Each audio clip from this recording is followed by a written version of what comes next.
Hello everyone, good morning to all of and welcome to online study point. दोस्तों, आज है 31 जुलाई और आज की इस वीडियो में हम 31 जुलाई से रिलेटेड करंट अफेयर के सभी इंपॉर्टेंट क्वेश्चन को कवर करने वाले हैं। ये सारे ही क्वेश्चन इंपॉर्टेंट है, इसलिए वीडियो को लास्ट तक देखिएगा। और यदि आप लोगों को इस वीडियो की PDF चाहिए तो आप हमारा टेलीग्राम चैनल भी ज्वाइन कर सकते हैं, लिंक डिस्क्रिप्शन बॉक्स में दी हुई है। और यदि आप चैनल पर नए हैं तो चैनल को सब्सक्राइब कर लीजिए, साथ ही बेल आइकन दबाना बिल्कुल मत भूलिएगा ताकि आप लोगों को हमारे सभी वीडियो के नोटिफिकेशन सबसे पहले मिल सके। तो चलिए स्टार्ट करते हैं हमारा पहला क्वेश्चन। हाल ही में मानव तस्करी के खिलाफ विश्व दिवस ये कब मनाया गया है? तो ये भी हाल ही में मनाया गया है 30 जुलाई को। और ये दिवस क्यों मनाया जाता है? तो देखिए, जो मानव तस्करी के पीड़ित होते हैं, यानी कि ह्यूमन ट्रैफिकिंग के जो भी पीड़ित हैं, उनकी स्थिति के बारे में अवेयरनेस फैलाने के लिए और उनके अधिकारों की रक्षा के लिए 30 जुलाई को ये दिवस मनाया जाता है, मानव तस्करी के खिलाफ विश्व दिवस। और इस बार जो ये दिवस मनाया गया है, इसकी थीम क्या थी? तो इस बार की थीम थी committed to the course working on the front line to end human trafficking. तो इसकी थीम भी आप याद रखेंगे। और आज जुलाई मंथ का लास्ट डे है, तो अब हम जुलाई महीने के सभी इंपॉर्टेंट डे डिस्कस कर लेते हैं। सबसे पहले यदि हम स्टार्ट करें 1 जुलाई से, तो 1 जुलाई को 3 इंपॉर्टेंट डे मनाए गए हैं: national doctors day, national chartered accountant day और नेशनल पोस्टल वर्कर डे। 2 जुलाई को क्या मनाया गया है? वर्ल्ड स्पोर्ट जर्नलिस्ट डे, यानी कि विश्व खेल पत्रकार दिवस। 7 जुलाई को मनाया गया है वर्ल्ड चॉकलेट डे। इसके बाद 11 जुलाई को मनाया गया है वर्ल्ड पॉपुलेशन डे, यानी कि विश्व जनसंख्या दिवस। इसके बाद 12 जुलाई को मनाया गया है इंटरनेशनल डे ऑफ मलाला। 15 जुलाई को मनाया गया है वर्ल्ड यूथ स्किल डे, यानी कि विश्व युवा कौशल दिवस। 18 जुलाई को मनाया गया है international day of Nelson Mandela. 20 जुलाई को मनाया गया है विश्व शतरंज दिवस, यानी कि वर्ल्ड चेस डे। इसके बाद 23 जुलाई को मनाया गया है नेशनल ब्रॉडकास्टिंग डे, यानी कि राष्ट्रीय प्रसारण दिवस। इसके बाद 26 जुलाई को मनाया गया है कारगिल विजय दिवस। 27 जुलाई को सेंट्रल रिजर्व पुलिस फोर्स, यानी कि जो CRPF है, इसने अपना 82वां स्थापना दिवस मनाया है। 28 जुलाई को मनाया गया है वर्ल्ड हेपेटाइटिस डे। 29 जुलाई को मनाया गया है ग्लोबल टाइगर डे। और अब 30 जुलाई को मानव तस्करी के खिलाफ विश्व दिवस और इंटरनेशनल फ्रेंडशिप डे, ये दोनों ही मनाए गए हैं 30 जुलाई को। नेक्स्ट है, हाल ही में किस भारतीय को संयुक्त राष्ट्र यानी कि यूनाइटेड नेशन के सलाहकार समूह में शामिल किया गया है? तो देखिए, अभी हाल ही में ये शामिल की गई हैं ओडिशा की अर्चना सोरेंग। अर्चना सोरेंग जो कि ओडिशा की जलवायु कार्यकर्ता है। तो अभी हाल ही में जो यूनाइटेड नेशन के सचिव हैं एंटोनियो गुटेरस, इन्होंने अपने सलाहकार समूह में इन्हें शामिल कर लिया है। तो यदि हम बात करें यूनाइटेड नेशन की, तो इसकी स्थापना हुई थी 24 अक्टूबर 1945 में, और इसलिए 24 अक्टूबर को मनाया जाता है यूनाइटेड नेशन डे के रूप में। हेडक्वार्टर स्थित है न्यूयॉर्क में। इसके डायरेक्टर जनरल अभी मैंने बताया है, ये है एंटोनियो गुटेरस। इसकी मेंबर कंट्रीज़ ये हैं 193, और जो 193rd मेंबर कंट्री है ये है दक्षिणी सूडान। और देखिए, इसी यूनाइटेड नेशन के द्वारा कुछ समय पहले ही जो केरल की हेल्थ मिनिस्टर हैं के सैलजा, इन्हें सम्मानित किया गया है। और क्यों किया गया है? कोविड-19 से निपटने के लिए इन्होंने जो प्रयास किए हैं, इनके प्रयासों के लिए इन्हें सम्मानित किया है यूनाइटेड नेशन ने। अब देखिए, यहाँ पर बात की जा रही है कि भारत के किसी व्यक्ति को सलाहकार समूह में शामिल किया गया है, तो आप बाकी के ऑप्शन को रिलेट कर सकते हैं। जैसे कि यदि हम बात करें रघुराम राजन की, जो कि RBI के पूर्व गवर्नर रह चुके हैं, इन्हें भी हाल ही में इंटरनेशनल मॉनेटरी फंड, यानी कि अंतर्राष्ट्रीय मुद्रा कोष के बाह्य कार्यकारी परिषद में एज अ मेंबर शामिल किया गया है। यदि हम बात करें सीमा वर्मा की, जो कि भारतीय मूल की हैं, तो इन्हें भी हाल ही में डोनाल्ड ट्रंप के, यानी कि white house corona task force में शामिल कर लिया गया है। तो ये भी आप याद रखेंगे। नेक्स्ट है, हाल ही में 500 टेस्ट विकेट लेने वाले 7वें गेंदबाज ये कौन बने हैं? तो ये भी हाल ही में बन गए हैं स्टुअर्ट ब्रॉड। और ये किस कंट्री से बिलोंग करते हैं? इंग्लैंड से। अब देखिए, ये तो बने हैं 7वें गेंदबाज। इनसे पहले 6 कौन हैं? पहले स्थान पर है मुथैया मुरलीधरन, जो कि बिलोंग करते हैं श्रीलंका से। इनके नाम है कुल 800 विकेट। दूसरे स्थान पर है शेन वॉर्न 708 विकेट के साथ। तीसरे स्थान पर हैं भारत के ही अनिल कुंबले 619 विकेट। इसके बाद चौथे स्थान पर है इंग्लैंड के एंडरसन, इनके नाम है कुल 589 विकेट। 5वें स्थान पर हैं ग्लेन मैक्का इनके नाम है कुल 563 विकेट। छठवें स्थान पर हैं कोर्टनी वॉल्स, इनके नाम है 519 विकेट। और अब सातवें गेंदबाज ये बन गए हैं स्टुअर्ट ब्रॉड। देखिए ये बिलोंग करते हैं इंग्लैंड से, तो आप मैप में देख सकते हैं इसकी लोकेशन। यदि हम बात करें कैपिटल की तो ये है लंदन, करेंसी है पाउंड स्टर्लिंग, प्राइम मिनिस्टर तो ये है बोरिस जॉनसन। एक स्ट्रेट है जो कि आप लोगों को रट चुकी है, एक स्ट्रेट है जिसका नाम है डोवर स्ट्रेट, जो कि ब्रिटेन और फ्रांस के बीच स्थित है, तो ये आप याद रख सकते हैं। अब देखिए यहाँ पर सातवें प्लेयर की बात की जा रही है, तो इससे आप कुछ रिलेट कर सकते हैं। अभी हाल ही में 6 बॉल में 6 छक्के मारने वाले, यानी कि 1 ओवर में 6 छक्के मारने वाले वर्ल्ड के 7वें क्रिकेटर ये कौन बने हैं, तो ये बने हैं लियो कॉटर। तो इनका नाम भी आप याद रख सकते हैं। हालांकि ये 2019 की बात है, लेकिन ये आप लोगों को याद रखना है। नेक्स्ट है, हाल ही में IMF ने किस देश के लिए $4.3 बिलियन का सबसे बड़ा कोविड-19 ऋण मंजूर किया है, तो ये मंजूर किया है साउथ अफ्रीका का। तो देखिए IMF के द्वारा किसी भी देश को दिया जाने वाला ये सबसे बड़ा कोविड-19 लोन है, और ये पास किया गया है साउथ अफ्रीका के लिए। अमाउंट है $4.3 बिलियन का। सबसे पहले हम जानेंगे IMF के बारे में, यानी कि इंटरनेशनल मॉनेटरी फंड के बारे में। इसकी स्थापना हुई थी 1945 में, हेडक्वार्टर स्थित है वॉशिंगटन DC में, और भारतीय मूल की जो गीता गोपीनाथ है ये इसी IMF में मुख्य आर्थिक सलाहकार के रूप में कार्य कर रही हैं। तो देखिए ये है अफ्रीका महाद्वीप और ये है साउथ अफ्रीका की लोकेशन। इसे आप थोड़ा जूम करके देख सकते हैं। ये है साउथ अफ्रीका, इसकी 3 कैपिटल है, एक है केप टाउन, दूसरी है प्रिटोरिया और तीसरी है ब्लोएमफोंटेन। करेंसी क्या है, तो ये है साउथ अफ्रीकन रैंड और प्रेसिडेंट है सिरिल रामाफोसा। अब देखिए हम अफ्रीका महाद्वीप के आसपास इंपॉर्टेंट जलधाराओं को कवर कर लेते हैं, जो कि अक्सर एग्जाम का पार्ट बनती है। आप यदि यहाँ पास देखेंगे हिंद महासागर में, तो देखिए ये तो है भूमध्य रेखा। भूमध्य रेखा के नीचे में यहाँ पास बहती है दक्षिणी विश्व जलधारा, और ये कुछ ऐसे बहती है, मतलब ये है गर्म जलधारा।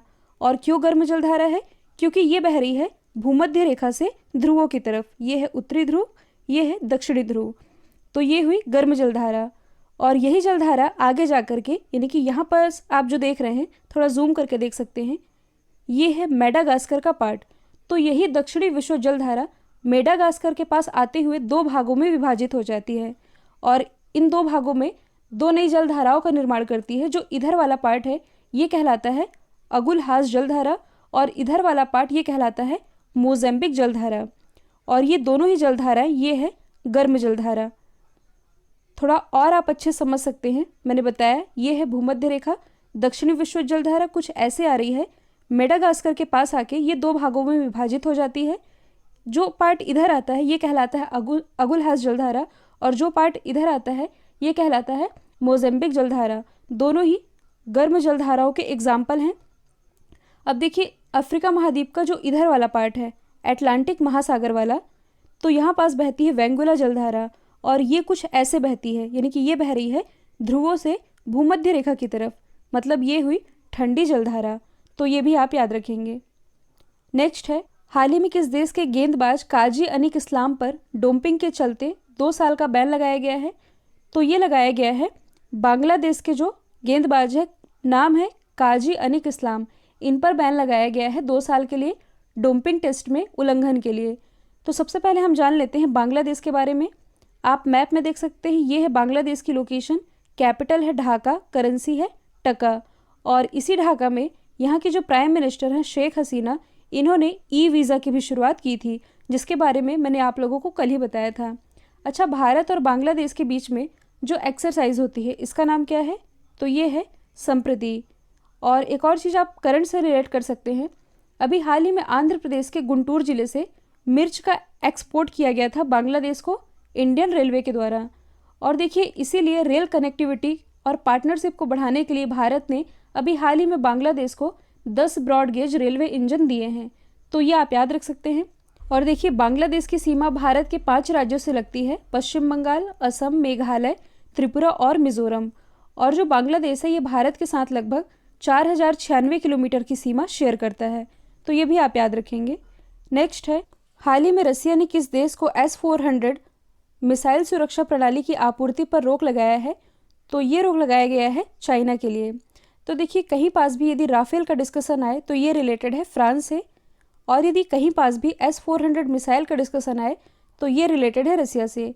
और अभी हाल ही में रसिया ने चाइना को S-400 मिसाइल की आपूर्ति पर रोक लगा दिया है। तो सबसे पहले आप मैप में देख सकते हैं चाइना की लोकेशन। ये स्थित है एशिया महाद्वीप में, जो कि वर्ल्ड में सर्वाधिक जनसंख्या वाला देश है। चाइना की कैपिटल क्या है? बीजिंग, और इसी बीजिंग में हेडक्वार्टर स्थित है SCO का और AIIB का। करेंसी क्या है? तो ये है रेन मिनवी। प्रेसिडेंट है सी जिनपिंग। भारत और चाइना के बीच एक एक्सरसाइज होती है जिसका नाम है हैंड इन हैंड एक्सरसाइज। और देखिए जो चाइना है ये एशिया में सर्वाधिक टिन उत्पादक देश है। पहले मलेशिया था लेकिन अब है चाइना।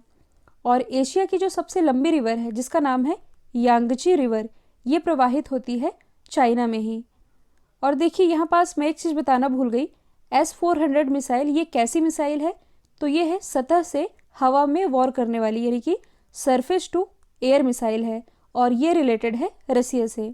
हाल ही में क्रोएशिया के नए प्राइम मिनिस्टर ये कौन बने हैं? तो ये भी हाल ही में बन गए हैं आंद्रेज प्लेंकोविक। तो सबसे पहले हम जान लेते हैं क्रोएशिया के बारे में। आप मैप में देख सकते हैं ये है क्रोएशिया, जो कि स्थित है यूरोप महाद्वीप में। इसके नीचे में है मेडिटेरियन सी, यानी कि भूमध्य सागर। क्रोएशिया की यदि हम बात करें तो कैपिटल क्या है? जाग्रेब। करेंसी है क्रोएशियाई कूना, और इसी के नए प्राइम मिनिस्टर ये बन गए हैं आंद्रेज प्लेंकोविक। क्रोएशिया से रिलेटेड आप और क्या याद रख सकते हैं? तो देखिए पिछले ही वर्ष जब भारत के जो प्रेसिडेंट है रामनाथ कोविंद जी, जब ये क्रोएशिया की यात्रा पर गए थे, तब इन्हें क्रोएशिया के highest civilian honour grand order of Tomislav से सम्मानित किया गया था रामनाथ कोविंद जी को। अब देखिए यहाँ पर हम न्यूली अपॉइंटेड प्राइम मिनिस्टर की बात कर ही रहे हैं, तो आप अदर ऑप्शन को रिलेट कर सकते हैं, जैसे कि जो मिखाइल मिशुस्टिन है ये बनाए गए हैं रशिया के प्राइम मिनिस्टर। मैंने आप लोगों को बताया था हिचेम मचीची के बारे में, जो कि अभी हाल ही में ट्यूनीशिया के नए प्राइम मिनिस्टर बने हैं, जबकि माइकल मार्टिन ये बनाए गए हैं आयरलैंड के नए प्राइम मिनिस्टर। तो आप ये सभी याद रखेंगे।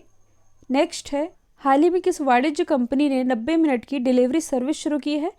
तो इसकी शुरुआत की गई है फ्लिपकार्ट के द्वारा। किस नाम से? क्विक के नाम से।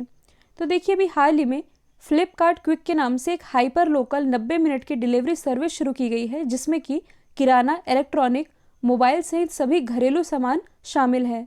और ये सर्विस कहाँ शुरू की गई है? बेंगलोर में, क्योंकि बेंगलोर में ही हेडक्वार्टर स्थित है फ्लिपकार्ट का। बेंगलोर जो कि कर्नाटक की कैपिटल है, और ये किस नदी के किनारे बसा हुआ है? वृषभावती नदी के किनारे। तो अब हम जान लेते हैं फ्लिपकार्ट के बारे में। इसकी स्थापना किसने की थी? सचिन बंसल और बिन्नी बंसल ने। कब की थी? 2007 में। हेडक्वार्टर अभी मैंने बताया है ये स्थित है बेंगलोर में, और इसके CEO कौन है प्रेजेंट टाइम में? तो ये है कल्याण कृष्णमूर्ति। और देखिए जो फ्लिपकार्ट है इसकी 80% हिस्सेदारी ये है वॉलमार्ट के पास, और इसी फ्लिपकार्ट के द्वारा 90 मिनट की डिलीवरी सर्विस शुरू की गई है बेंगलोर में। अब देखिए यदि हम अदर ऑप्शन डिस्कस करें तो भारत में फूड सर्विस की फैसिलिटी देने वाला पहला ई-कॉमर्स फर्म ये है अमेजॉन। अमेजॉन के मालिक कौन है? तो ये हैं जेफ बेजोस। यदि हम बात करें स्नैपडील की तो इसके संस्थापक कौन है? कुणाल बहल, और इसका हेडक्वार्टर स्थित है नई दिल्ली में। ईबे, इसका हेडक्वार्टर कहाँ स्थित है? कैलिफोर्निया USA में। तो ये भी आप याद रखेंगे। नेक्स्ट है, हाल ही में भारत ने किस देश में सौर ऊर्जा पार्क बनाने की योजना बनाई है? तो ये योजना बनाई है भारत ने श्रीलंका में सौर ऊर्जा पार्क बनाने की। तो देखिए कुछ दिन पहले मैंने आप लोगों को बताया था ISA के बारे में, यानी कि इंटरनेशनल सोलर अलायंस के बारे में। तो इसी के तत्वाधान में ये बनाया जा रहा है हिंद महासागर वाले एरिया में, जो कि भारत की प्रेजेंस को शो करेगा। हिंद महासागर वाला एरिया मतलब इस एरिया में बनाया जा रहा है ये सोलर ऊर्जा पार्क, और ये बना रहा है भारत। और भारत में किसके द्वारा बनाया जाएगा? NTPC के द्वारा, यानी कि national thermal power corporation limited के द्वारा। यदि हम बात करें NTPC की तो इसकी स्थापना हुई थी 1975 में। हेडक्वार्टर स्थित है नई दिल्ली में, और प्रेजेंट टाइम में इसके MD और चेयरमैन ये कौन है? तो ये हैं गुरदीप सिंह। NTPC को आप करंट से रिलेट कर सकते हैं। इसे अभी हाल ही में ITC सस्टेनेबिलिटी अवार्ड 2020 से सम्मानित किया गया है। तो ये भी आप याद रखेंगे। अब आप मैप में देख सकते हैं श्रीलंका की लोकेशन। कॉमर्शियल कैपिटल है कोलंबो, और इसी कोलंबो में दक्षिण एशिया का सबसे ऊंचा टावर स्थापित किया गया है, नाम है लोटस टावर। एग्जीक्यूटिव कैपिटल ये है जयवर्धनेपुरम कोट्टे। प्रेसिडेंट अभी हाल ही में बनाए गए हैं गोटबाया राजपक्षे। प्राइम मिनिस्टर तो ये है महिंद्रा राजपक्षे और ये दोनों ही भाई भाई हैं। भारत और श्रीलंका के बीच एक एक्सरसाइज होती है जिसका नाम है मित्र शक्ति, और भारत और श्रीलंका के बीच में ही एक स्ट्रेट है जिसका नाम है पाक स्ट्रेट। नेक्स्ट है, हाल ही में इंस्टाग्राम पर सबसे ज़्यादा फॉलो किए जाने वाले भारतीय कौन बने हैं? तो ये भी हाल ही में बन गए हैं विराट कोहली। देखिए जो विराट कोहली है ये लगभग 7 करोड़ फॉलोअर के साथ बने हुए हैं टॉप पर इंडिया में। इसी क्रम में जो प्रियंका चोपड़ा है ये लगभग 5.5 करोड़ फॉलोअर के साथ है दूसरे स्थान पर। तीसरे स्थान पर है श्रद्धा कपूर जिनके लगभग 5.14 करोड़ फॉलोअर हैं। और देखिए जो नरेंद्र मोदी जी हैं इनके बारे में मैंने आप लोगों को ये बताया था कि इंस्टाग्राम पर सबसे ज़्यादा फॉलो किए जाने वाले ग्लोबल लीडर ये है नरेंद्र मोदी जी ही। अच्छा, यहाँ पर बात की जा रही है इंस्टाग्राम की, तो इससे आप कुछ रिलेट कर सकते हैं। कुछ दिन पहले मैंने आप लोगों को ये बताया था कि इंस्टाग्राम पर सबसे ज़्यादा कमाई करने वाले सेलिब्रिटी ये बने हैं ड्वेन जॉनसन, जिन्हें हम द रॉक के नाम से भी जानते हैं। ये अपना इंस्टाग्राम पर एक ब्रांडेड पोस्ट के लिए कितना चार्ज करते हैं? तो ये करते हैं लगभग 7.5 करोड़, और इंस्टाग्राम पोस्ट का सबसे ज़्यादा पैसा यही लेते हैं। दूसरे स्थान पर है काइली जेनर और तीसरे स्थान पर है क्रिस्टियानो रोनाल्डो। और एक और चीज़ आप याद रख सकते हैं, जो इंस्टाग्राम पर पोस्ट करने का पैसा लेते हैं इनमें टॉप 10 में विराट कोहली का नाम भी आता है, तो ये आप याद रख सकते हैं। कल मैंने आप लोगों से पूछा था, हाल ही में मुख्यमंत्री घर घर राशन योजना की शुरुआत ये की है दिल्ली ने। अब आप लोगों के लिए आज का सवाल है, IPL 2020 का आयोजन ये किस देश में किया जाएगा? तो इसका जो भी आंसर है कमेंट बॉक्स में दीजिएगा। और यदि ये वीडियो आप लोगों को पसंद आया है तो एटलीस्ट एक शेयर तो बनता है। और मैं आप लोगों को बता दूं, जो 6 मंथ्स की करंट अफेयर की PDF है ये कल या परसों लॉन्च कर दी जाएगी। तो आज के लिए इतना ही। Thank you so much.